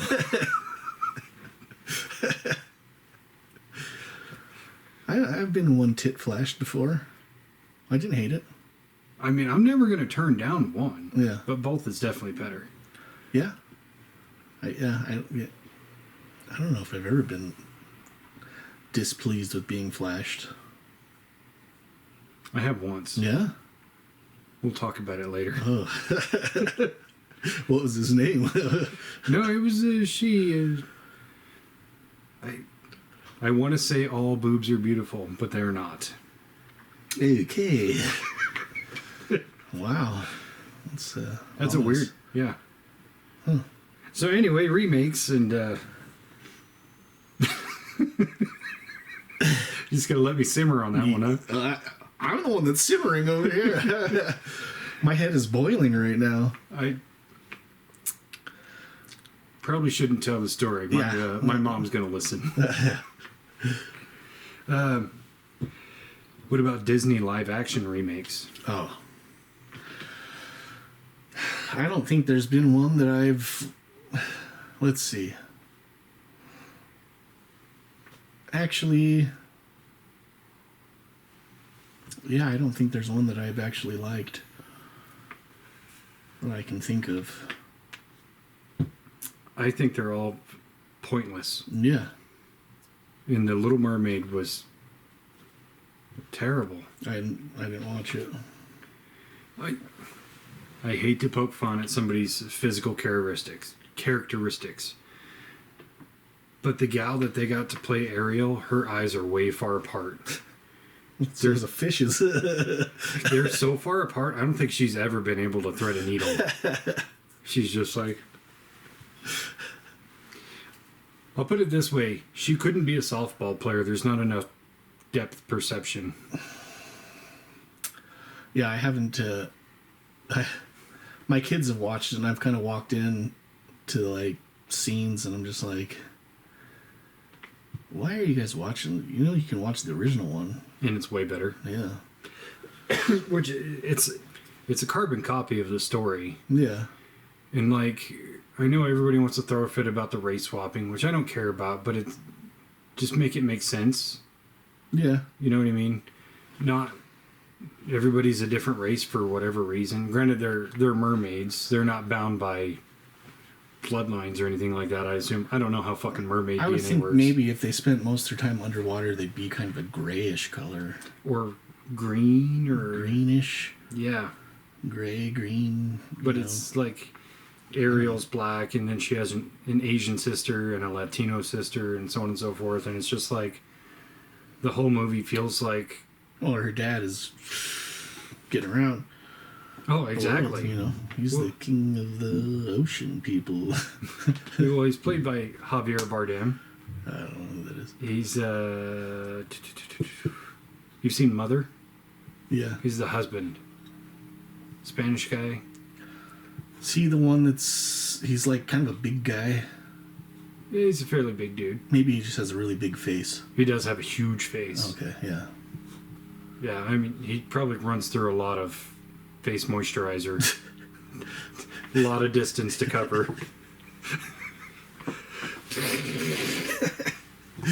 Goes through 2 razors per shave. Like, nope, that one's done.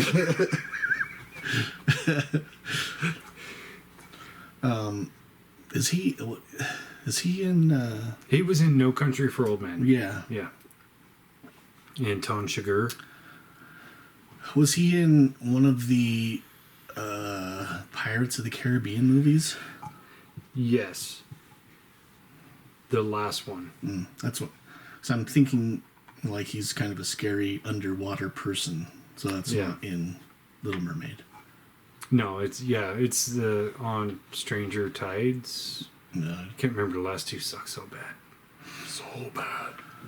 Man, I really like the world that they've created for the Pirates of the Caribbean, but like the movies were like every single one I went to like super excited to see what they're doing, but they were just so boring. Yeah. That I don't know. Oh. Well, and as much as I loved Johnny Depp as Jack Sparrow, again, shelf life. Like, in the first one, amazing. Yeah.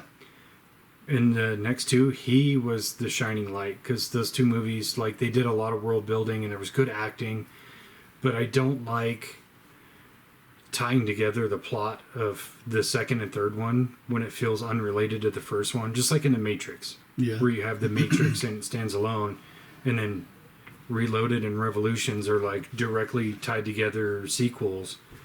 So I think that platform kind of took me out of it, but all three of those movies are actually still really good. And then you watch like the fourth and fifth one and you're like, I'm kind of checked out. Yeah. So when they were talking about doing another Pirates of the Caribbean with different actors and a different storyline, I was like, cool, you have a rich world. Yeah. Well, you did, but now you don't. Because the end of the last one, when they... I'm trying to remember, I only watched it once, but they like broke King Trident's spear, so now all sea magic is gone. So there's no more curses, nothing else, it's just pirates. Who wants to see that? Not me, because I don't want to see any more pirates movies. What about Willy Wonka?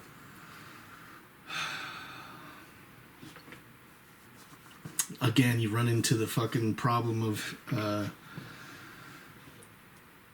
Johnny Depp. It was such a weird character that he played in Willy Wonka, as Willy Wonka. The Amazing Chocolatier? Yeah.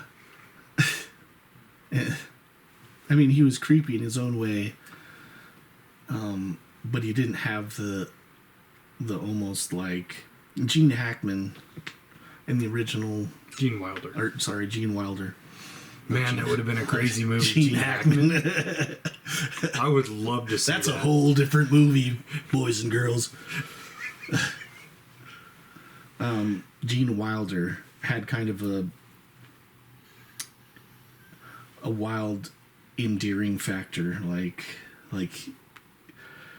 yes, he was like offing these kids one by one, but in the end, he really cared about who was going to be the right person. And Johnny Depp didn't seem to have that, like, I don't know, connectability. I haven't seen the new what is it, the Oompa Loompa movie? Wonka. I think it's just called Wonka. Oh, yeah. With Timothy Chalamet. Yeah. I watched it. It's an entertaining movie. It's good. I get taken out of it because Timothy Chalamet looks like the girl from Stranger Things. And I'm like, I can't tell them apart. Yeah. He's a decent actor. I'm not hating on him, but it was a cute little movie. If you think about it as like early Willy Wonka, it works. Yeah. It's very cartoonish, but it's still fun. Yeah.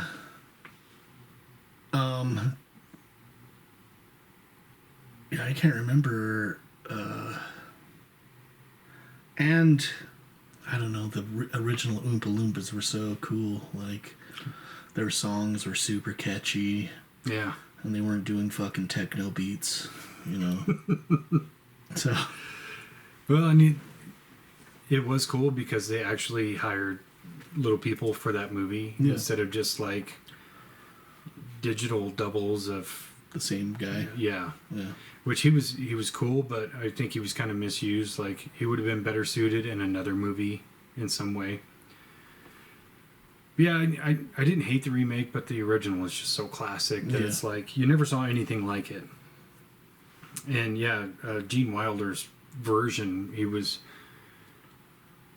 very empathetic, but at the same time, you kind of got serial killer vibes from him. Yeah. So it made him way more interesting versus like Johnny Depp's Wonka couldn't fight his way out of a wet paper bag, so he was just like quirky, you know. Which, if you had never seen the original, you'd probably like the Johnny Depp version, but if you have seen the original, you're probably not going to. Yeah. I think even kids these days could watch the original first and go, yeah, this is a way better movie. Yeah. I mean, the candy looked way more cool in the... I don't know, man. The like the main room with all the candy in the first one looked a lot more like a Wonderland, then the second one looked more factory-ish. Like, Yeah.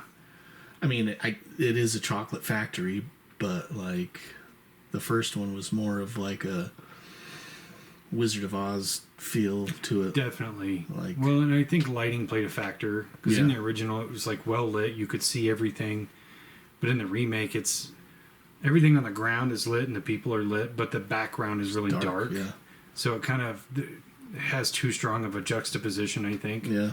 Versus when it's really well lit like that, it feels like, you know, Happy frolicking in the Wonder daytime and Candyland. yeah, like, you know, I'm gonna get super fat and probably throw up from everything that I'm gonna eat. Oh yeah.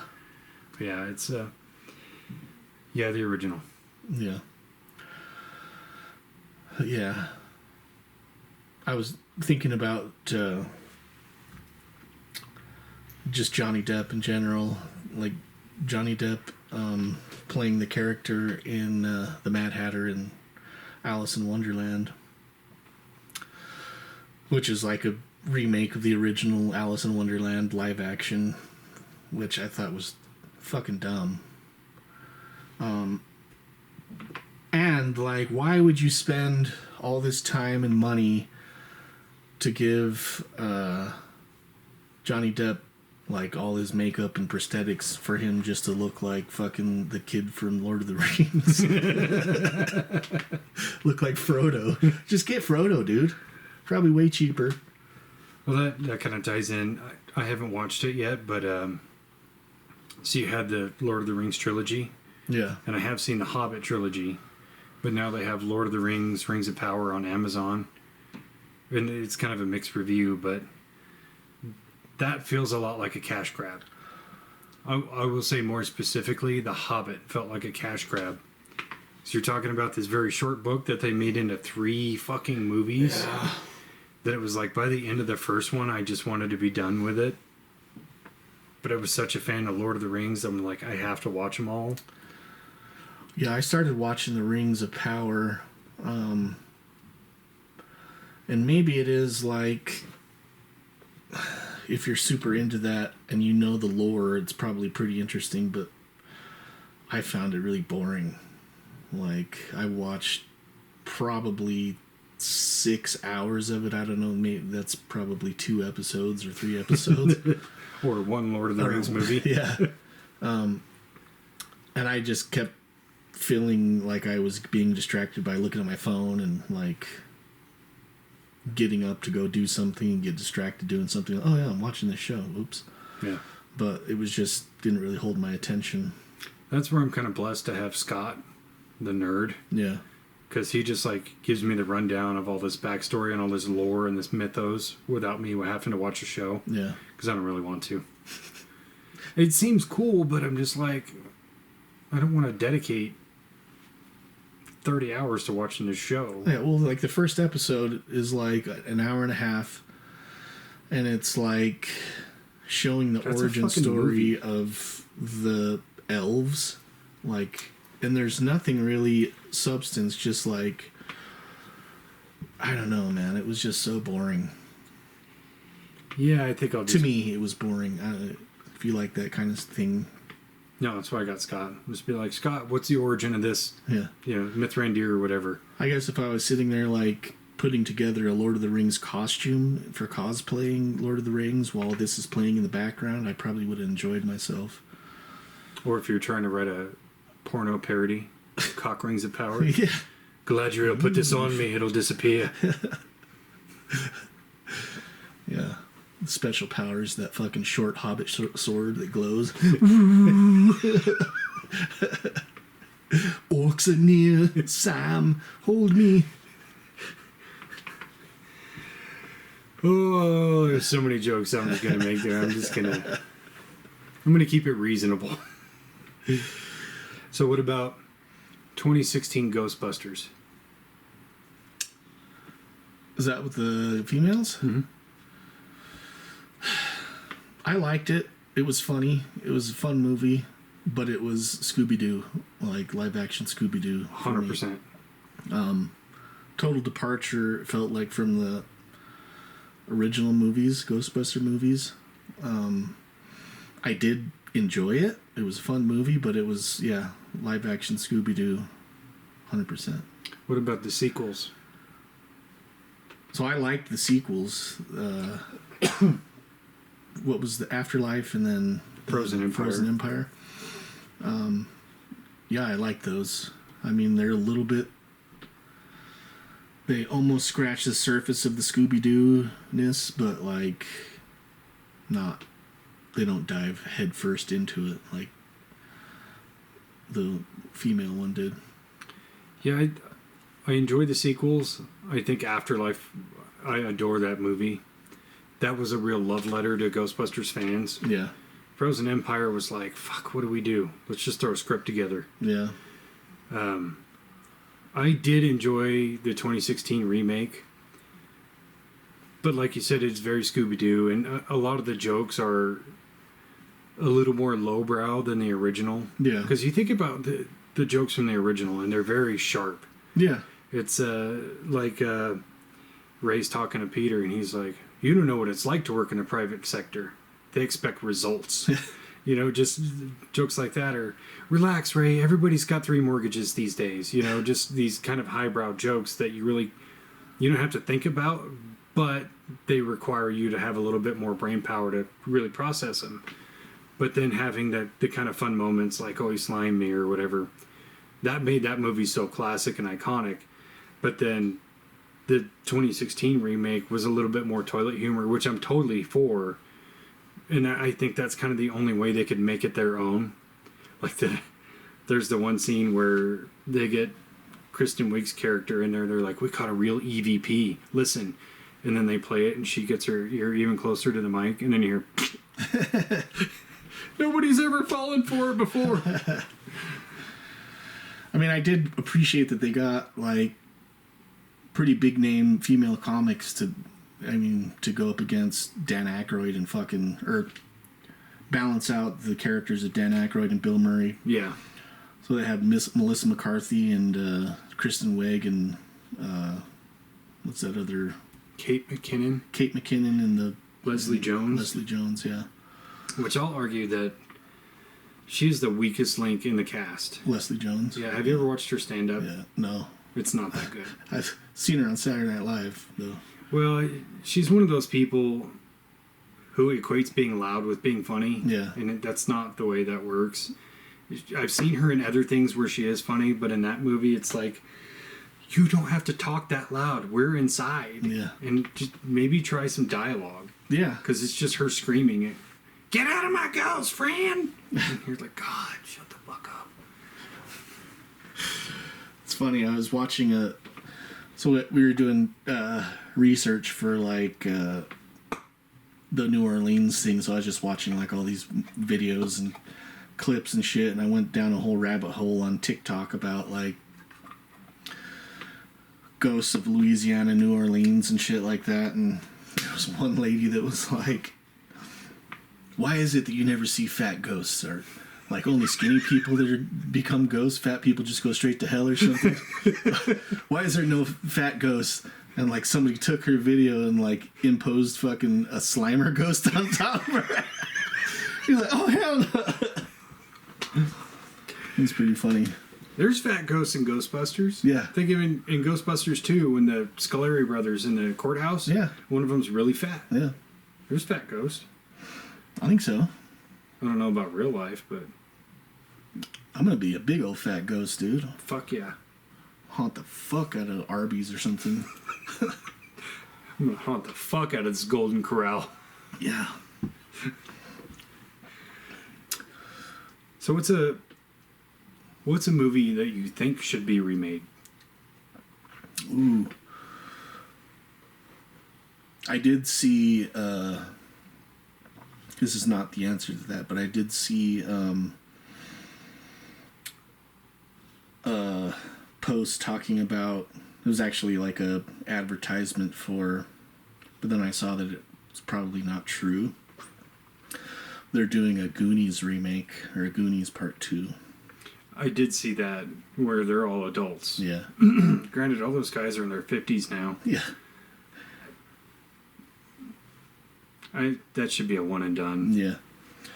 One that I think should be remade.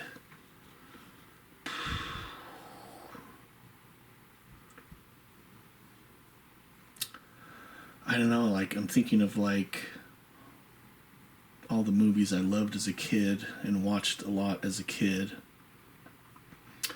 Half of them probably already have been remade, and then the other half is just like, would you want to touch that and sully the name of fucking Commando, you know? Or I don't think you can touch Commando. no. I don't think there's no avenue to make that better, because it's such a product of its time and a product of Schwarzenegger at that time, because that was like his first big action movie. Yeah. And so we've had a million big buff dudes in Hollywood, or people with accents, or we've had a lot of copies of Schwarzenegger, but at the time there was only one Schwarzenegger. And then they give him this big action movie, and it's way over the top, and it's a little silly, a little goofy, but still very serious, and kind of played into that testosterone-fueled Reagan era of American culture, that it was like perfect landing at that time. I don't think there's anything you could change or add to or take away from that would make it a viable remake. Yeah. Yeah, I don't know. Like, there's so many movies that have been redone and rehashed, or there's so many movies that are similar to the plot lines of older movies that it's, you know, making a remake of one of these movies is, they've already done it, just titled it something different. You know, like, people that know. Yeah. I would say maybe like Tango and Cash, like, great movie, could be redone with like two big stars now. But who would you pick? Oh man, probably, I don't know. That's tough. I would have to legitimately like deep dive and come up with two kind of opposing stars to go into that. Right.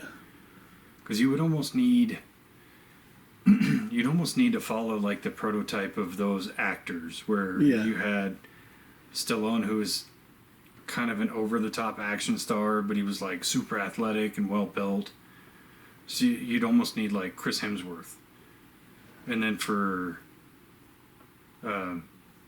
Kurt Russell, you'd need somebody with real comedy chops, but is still kind of masculine. Yeah. I don't know. I'd say maybe Statham, but he's already got fucking Hobbs, and it's like a buddy comedy action movie. That movie sucks so bad. Oh my god. Like, that third act where they go to Samoa just made me cringe. Yeah, I haven't seen the movie. Yeah. They get to Bad Way, and then they go back to Hobbs. Hobbs is The Rock, right? Yeah. Anyway, they go to Samoa to get help from his family, and they're all like, Sup, Oos? They take all of the Polynesian stereotypes, throw them right the fuck in there. It's just a big gumbo of stereotypes. I guess I'll have to watch it. Don't do it sober. Yeah. Let's see, if I was going to remake a movie, first of all, I would pick a shitty movie that had a good plot. But I would want it to be a little bit more unique. And so I kind of have to go in a strange direction. So it's not exactly a shitty movie, but it's a really shitty actor. I would remake Under Siege. Oh. Yeah. Who would you choose to star? Literally anybody but Seagal. Literally. I don't know. I kind of like certain factors of the way he played that character. Like, he had kind of longer than regulation hair. He's like this big, tall... I'm not going to say muscular. He's never been fucking muscular. But he's a big, tall presence, and he kind of had like a bad attitude and things like that. I'm sure I could find somebody. But Yeah. that plot would work well because it hasn't been beat to death. And it would really just undercut like the best movie Seagal made. Yeah. Just to give him a big old middle finger. I would like that. also remake Ernest. Ernest Goes to Camp? Yeah. I'd find a new Ernest and just start remaking those movies. All the Ernest movies? Yeah. Ernest Scared Stupid. Yeah. How about a bumper sandwich, booger lips? I wonder who could be the new Ernest.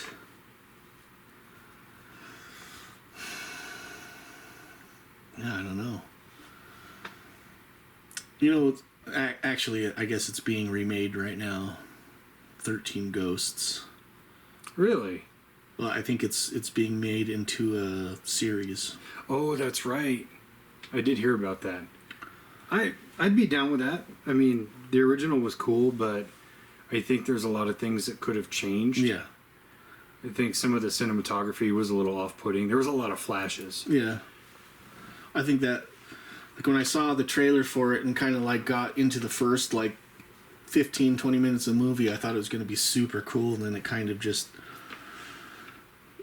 rushed through it. Maybe that's why they're trying to do it as a mini-series or a series, is to kind of stretch it out and tell more of the story.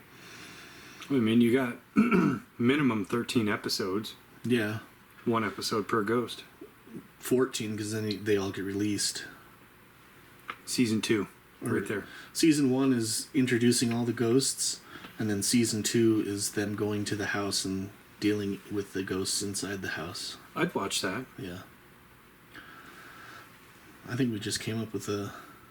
Netflix, give us a call. We'll hash out anything you want us to do, dude. Like...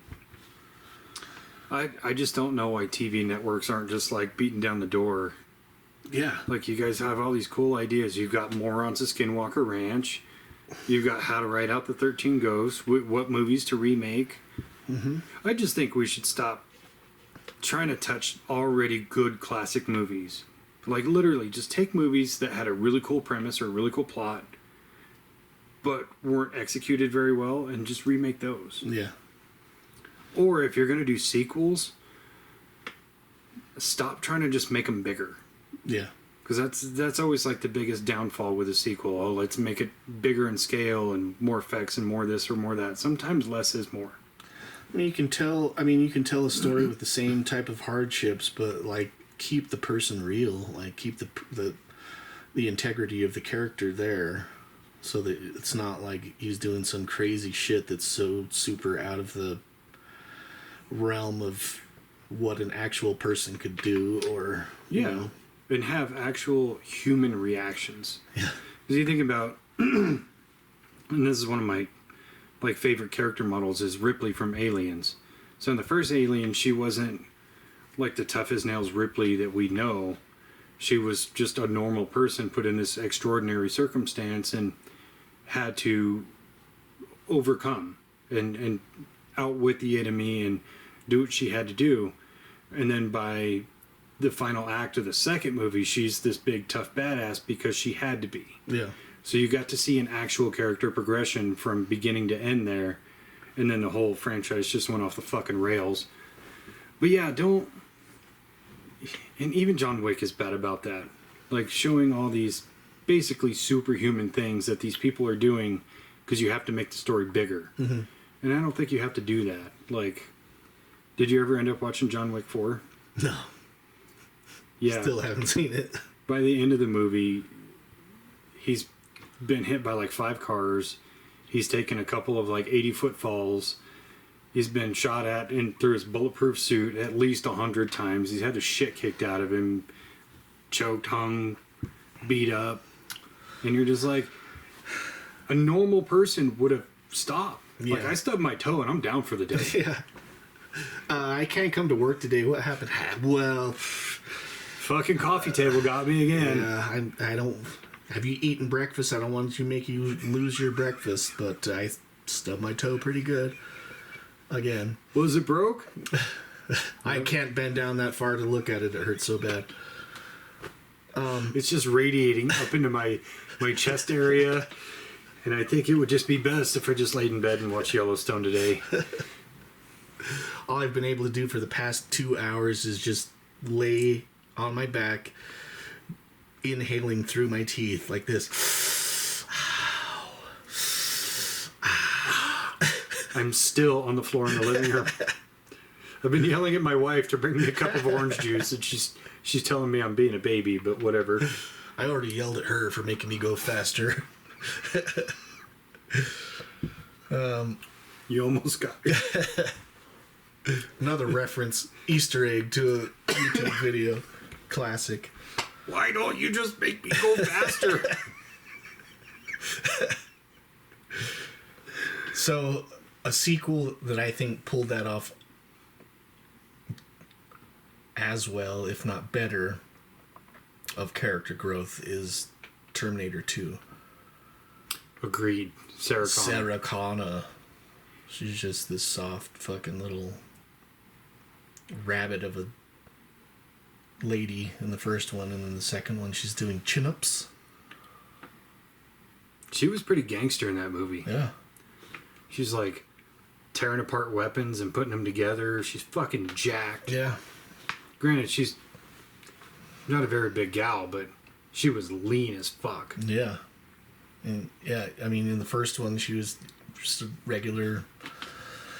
And that's kind of goes along with the story that she was like preparing for Judgment Day, and so she was just this hardcore fucking chick learning everything about weapons and fitness and doing push-ups and sit-ups and shit in her jail cell. She shaped her body to be a weapon. Yeah. And then you see her in Terminator Genesis, and like she's still that character, but she's way older. Yeah. And you're like, nah, I believe she could still kick some ass. Yeah. So yeah, I think that was, I would say probably on my list as one of the best sequels ever. Oh, by far and away. Yeah. It's, in terms of best sequels, T2, The Dark Knight, Empire Strikes Back, Aliens. God, it's hard to find any more outside of that. Yeah. Yeah, I mean, we've talked about almost all of those too, like Evil Dead 2. Mm-hmm. So like looking into this, I was looking up sequels of movies and stuff, and people have lists of like all the number one best sequels, you know, top 10 list of sequel movies, and I think all of those are in the top 5-10 movies that everybody talks about. Godfather 2 being another one of those. But again, it was like, I feel like The Godfather Part 1, you're kind of, it seems like it was set up to be a trilogy. Yeah, right off the bat. Yeah, and so the first movie is a lot of just character building, and then the second one gets into the meat and potatoes, and the third one rounds it out. Kind of like Star Wars, I think, was supposed to be a trilogy. So you get into the meat and potatoes in Empire Strikes Back of like, okay, this is the all the cool shit that they've been talking about in the first one. Okay, now we get to see it, like, you know, why the Jedis are cool, and instead of just watching fucking Luke training in the swamps the whole time. So it's funny because the year one movies are typically really good. They come out with a big bang, and you establish that world and the characters within it and some of the rules of that world. But that's one thing I really enjoyed about the movie The Batman with Pattinson, because it's the first movie you see, but it's not a year one movie. It's not him becoming Batman. He's already been Batman for a year or two or something. Right. So you see he actually already has some skills and knowledge, and he's kind of established in this world. And you can see he still kind of has like a rookie look and feel to him. Like his costume kind of looks cobbled together, and the car is fucking super cool, but it doesn't have the attributes of the Batmobile right. that you would think of. But I like that we get to kind of cut the fat on that, because we've seen that story already. Right. We've seen, even in '89 Batman, when he was first introduced, he was like just kind of a myth. Like he was still new, and people are like, oh, we're hearing stories about a 6-foot bat. But then you have Batman Begins, which is like literally started from scratch. Mm-hmm. But this one is just like, all right, we're good with that. Audiences know that backstory. Let's just go from here. Right. And I really enjoyed that. And I think a lot more movies should take that approach. Yeah. Or even in John Wick, where it's like, he's a retired hitman.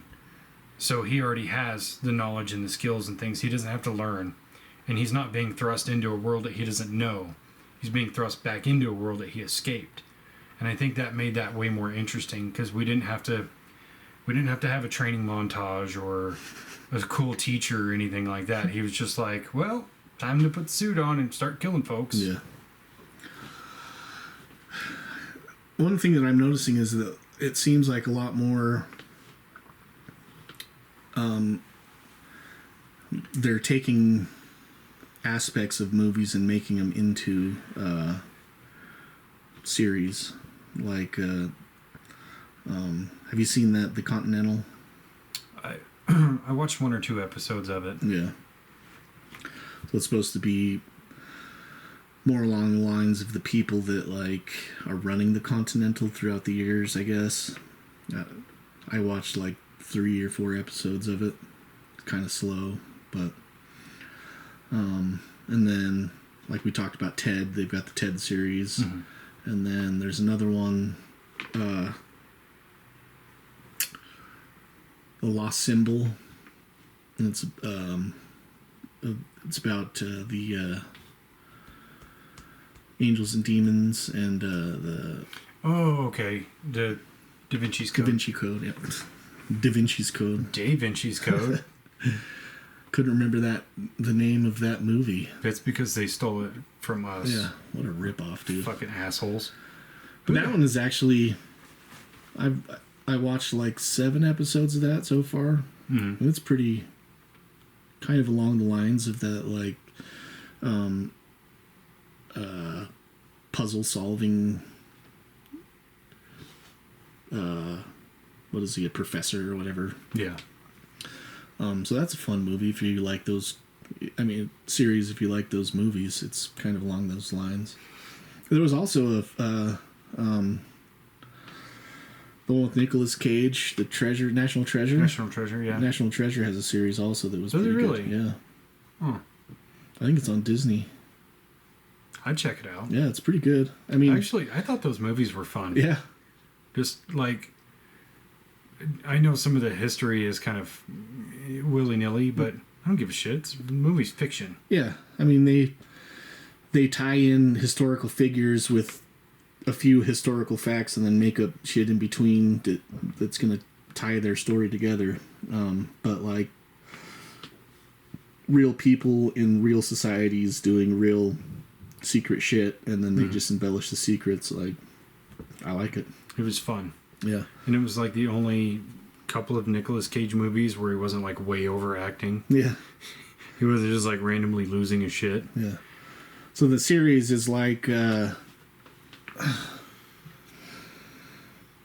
can't remember how, but it's like this group of teenage kids. So it's like a teenage high school, maybe college kid drama type of show. That they're trying to solve these mysteries now and going through the treasure maps and shit like that. But okay, has that like Nicolas Cage's assistant, that guy that's his assistant. I don't know what his name is. The obnoxious guy. Yeah, he's in the show, kind of like in and out, like Was it Riley? Riley, yeah. So he kind of ties the whole movie with the series, kind of like pretty good series. I like that. It's kind of like the Limitless series. Yeah. Where Bradley Cooper shows up in like the first episode, so it's like they're in the same universe. It's not a rehash or a retelling. Yeah. Because I always think that's where you kind of water things down when you're trying to make a TV show from a very popular movie. And so it's the same character, but you cast him with somebody else. Yeah. It kind of throws it off. Like there was a Crow TV show in the late 90s, and the guy that they had playing the main character is a reasonably good actor. He's a great martial artist and everything, but he was not Brandon Lee. Obviously, Brandon Lee was dead, but you can't take an actor who did that good of a job and just replace him with another actor in the same role in the same universe and expect it to work. It just doesn't. Yeah. It'd be like trying to cast somebody else as like Rocky Balboa for a TV show. Yeah, I mean, I like how they've kept the Rocky series going with Creed. I do too. I think Creed 3 kind of sucked. But Creed 1 and 2 were excellent. Yeah. I don't know if I've seen the third one. I think I may have started watching it on the airplane, the last flight we took, but I didn't watch the whole thing. But yeah. It can be done, just sometimes they take it too far on remakes. Like, I think so.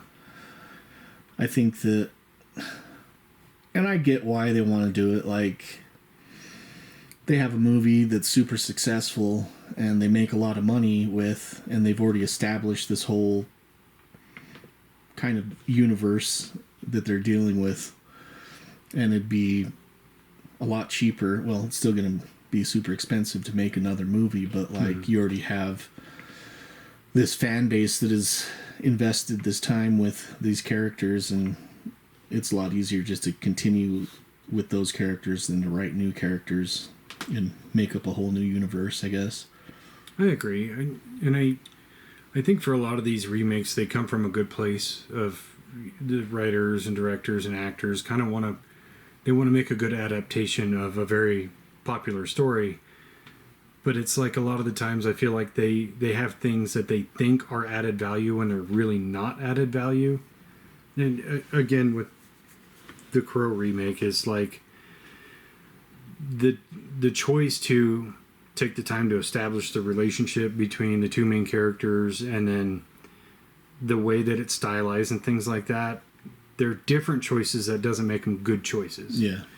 And I think if they had just like showed some of that stuff to like an audience before they made the whole movie, we could have been like, no. Get rid of the tattoos and the stupid fucking haircut and cast a different actress for that role, and we could have saved that movie.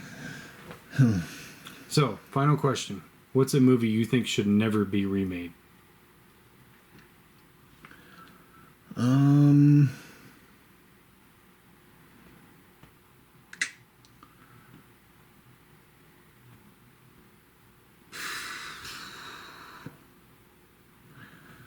want to say this movie because it was a movie that we watched all the time. Like, we would watch this movie at least every weekend, every other weekend or something. Quigley Down Under. Love that movie. It's a great movie. Tom Selleck as a fucking cowboy going to Australia, hired as a long shot, unbeknownst to him, to kill Aborigines that are on this guy's property or whatever. Mm-hmm. Well, it was a great movie. I mean, not a like known classic movie in the way that, you know, classic movies are thought of, but like it's nostalgic for me because we just watched it all the time because it was a cool movie. Yeah, I always remember that last line right before he kills those last few guys with the pistol. Yeah. I didn't say I didn't know how to use one. Said I didn't have much use for one. Yeah. Gangster. Gangster, dude. I gotta go with The Expendables. I think that movie worked because it was fueled by nostalgia. All these kind of washed up action heroes in this big movie together, and written and directed by Stallone, who's also the lead actor, and they had such great chemistry and just silly dialogue, and everything was over the top. I don't think you could ever do it again. I don't think we have the roster of action heroes like we did in the 80s to make a movie like that. Yeah. Because even action heroes from the 90s, a lot of them aren't around anymore, or they were actually action heroes from the 80s. Yeah. So I just don't think that would ever work again. Yeah, it'd have to be like people that are starting to star in action movies now becoming big stars, and then 30 years from now being in an Expendables movie. Maybe. I don't know. I think so. I think that could work.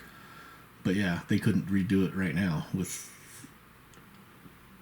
They just remake the Avengers, I guess. It's funny, I was about to say, I think what you could do is in like 10 more years get the cast of the Avengers to be the Expendables, but the rest just wouldn't work. Yeah. All right, let's kill it there. All right. That was a good one. I like that. That was fun. Soft topic. Soft. We're still going to do New Orleans, but I want to do that one justice. Okay. Because that's a really interesting topic. It is, and there's a lot of lore behind.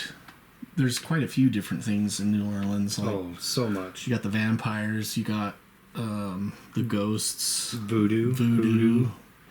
The grunches. The rougarou. The serial killers. There's also a phenomenon. I can't remember what they're called. It's some French name. It's like lights that you see inside in the swamp. Yeah, I can't remember what it's called, but I was looking into that too. Yeah. So yeah, that'll be a fun one. I'm gonna have to write some notes down because I'm not gonna remember all the lore and names of the players, especially the French ones. Yeah. I've got Jacques Saint-Germain, Contra, or something or other. Marie Laveau. But yeah, we'll maybe do that next week sometime. I think so. Cool. Okay, I love you. Bye-bye. Bye.